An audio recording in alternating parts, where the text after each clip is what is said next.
না, ইচ্ছা মতো বাড়ি ভাড়া বাড়ানোর কোনো সুযোগ নাই। তারা সাধারণত একটা ছোট ঘর ভাড়া দিয়েই মনে করে তারা যে বাড়ির মালিক অথবা জমিদার। আর ভাড়া থাকা মানেই যে সে আইন থেকে ডিপ্রাইভ, তা নয়। আইনে তো স্পষ্ট বলেই দিছে যে সে অতিরিক্ত ভাড়া আদায় করলে তার বিরুদ্ধে প্রথমবার 2000 টাকা জরিমানা দ্বিগুণ, তারপরে 3 গুণ প্রতি মাসে তাকে বহন করতে হবে।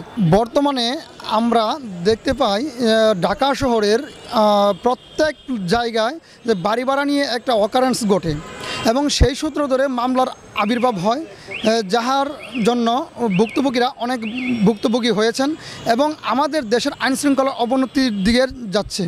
আমরা মনে করি এই জন্য গভর্নমেন্ট 1991 সালে বাড়ি ভাড়া নিয়ন্ত্রণ রেন্ট কন্ট্রোল অ্যাক্ট প্রিমিস একটা আইন তৈরি করেন। সেই আইনে আমাদের উল্লেখ করা হয়েছে যে 1 মাসের মধ্যে একটা নোটিশ দিতে হয় যদি তাকে ইভিকশন করা হয় উচ্ছেদের জন্য।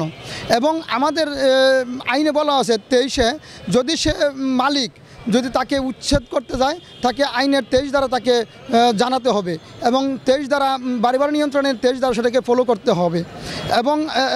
এবং কি এটাকে যদি বাড়ি ভাড়া সঠিকভাবে পরিচালনা না করতে পারেন, যদি সঠিকভাবে প্রদান না করেন, তাহলে তার বিরুদ্ধে আবার মামলা করা যায়।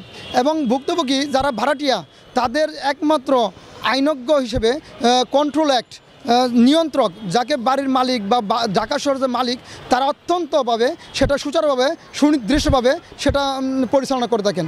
বাড়ি ভাড়া নিয়ন্ত্রণ আইনের যে নিয়ন্ত্রকই সরকারের সর্বকিছু নিয়ন্ত্রণ করে থাকেন এবং এই বিষয়ে তাহার কথা মতোই, তাহার নির্দেশ মতোই এই ভাড়ার মান নিয়ন্ত্রণ করা হয়। তারপর অনুমোদনযোগ্য ভাড়া, যদি এই ভাড়াটিয়া সম্পর্কে একটা ওই নিয়ন্ত্রণ কর্তৃপক্ষ কী করবে, অনুমোদনযোগ্য একটা ভাড়া করে দিবে, যেন প্রত্যেকটা নাগরিক যেন সুনির্দিষ্ট বন্টিত পাবে এবং তাকে বলা হয় একটা নোটিশ দিয়েছে 15 দিনের মধ্যে।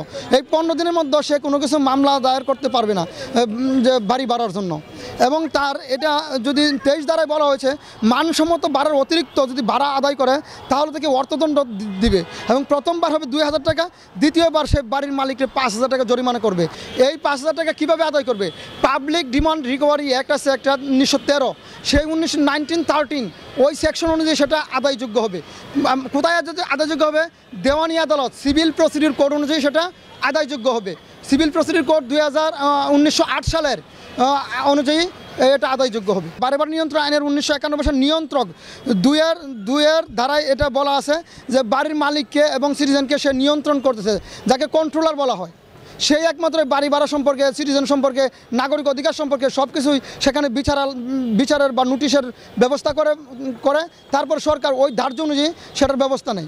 না, ইচ্ছা মতো বাড়ি ভাড়া বাড়ানোর কোনো সুযোগ নাই। এটা অত্যন্ত আইনের অবজ্ঞা করা, আইনকে তুচ্ছ তাওয়াক্কুল করা। আইনে তো স্পষ্ট বলেই দিছে যে সে অতিরিক্ত ভাড়া আদায় করলে তার বিরুদ্ধে ওই বাড়ি ভাড়া নিয়ন্ত্রক আইনের 23 দ্বারায় প্রথমবার 2000 টাকা জরিমানা দ্বিগুণ, তারপরে 3 গুণ প্রতি মাসে তাকে বহন করতে হবে। তারা সাধারণত একটা ছোট ঘর ভাড়া দিয়েই মনে করে তারা যে বাড়ির মালিক অথবা জমিদার, কিন্তু আসলে ঘটনাটা এরকম নয়। যারা প্রজা, যারা টেনান্ট, তারা কিন্তু গ্রামে বা তাদের আধিপত্য অ্যানসেস্ট্রাল প্রপার্টি বা তাদের ওন পার্সোনাল অ্যাসেটও আছে, কিন্তু তারা যেহেতু ঢাকা শহরে স্বল্পতার কারণে তারা ভাড়া থাকে। আর ভাড়া থাকা মানেই যে সে আইন থেকে ডিপ্রাইভ, তা নয়। সে all in all capability capriciously to hold করতে পারে, সে হোল্ড করতে পারে all in all facility government সেই জন্য সিটিজেনের নাগরিক অধিকার হিসেবে সে ভাড়া কন্ট্রোল অ্যাক্টের 23 ধারাকে মূল্যায়ন করেছেন এবং পাবলিক ডিমান্ড রিকভারি অ্যাক্ট অনুযায়ী সেটা পরিচালিত হবে এবং টাকা আদায় হবে এবং ক্ষতিপূরণ হিসেবে। দেশে দেশে সবার সাথে দ্য নিউজ।